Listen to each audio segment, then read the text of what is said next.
Hello again, and welcome to another edition of CropLife Retail Week. I'm Eric Sfiligoj, editor of CropLife magazine. Here today with a special guest, Dave Frabotta, the editor of AgriBusiness Global, sister publication to CropLife.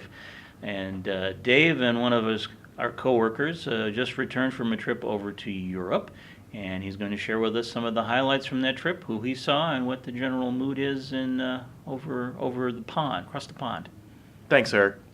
What I was doing mostly was visiting biostimulant companies. We're really excited about this segment of the crop input sectors for AgriBusiness Global, as well as some other Meister brands. Biostimulants are the fastest growing segment in crop input industry right now. Biopesticides kind of rivaling them with that double-digit growth.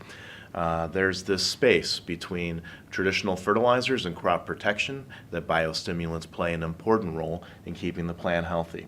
So we're facilitating some special reports in print, in video, and also online that we can talk a little bit more about these companies, this segment, and you can look for that both in CropLife and AgriBusiness Global coming up in the next couple weeks here. So that was a really great experience to learn more about these companies, to learn more about EBIC, which is the European Biostimulants Industry Coalition.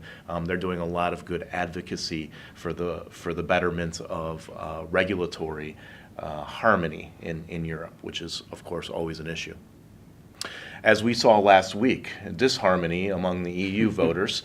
I did have a chance to go to London for a minute, and that was during Brexit vote, so I got to hear a little bit about what Londoners were saying about Brexit, talked to a couple people in the industry to just get a feel about how this was going to affect crop protection.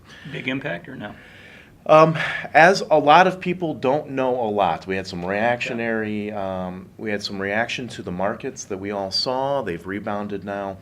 Today the U.S. Fed said that they're not going to alter interest rates until they know more about the backlash. So I think everyone's in wait-and-see mode, and that's enough to create enough uncertainty that makes people kind of recoil from investing, from big capex expenditures. So we're going to hope that some clarity comes to this. What we do know is EU tends to be a little bit more science-based. UK tends to be a little bit more science-based in their decision-making.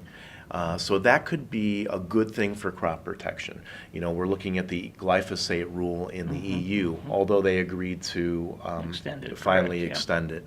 That kind of uncertainty is probably not going to happen in a UK solo market. Another interesting way Brexit might affect UK farmers is in the Common Agriculture Policy subsidy. So it's very unlikely a British government is going to be able to subsidize UK farmers to the extent the EU policy does currently.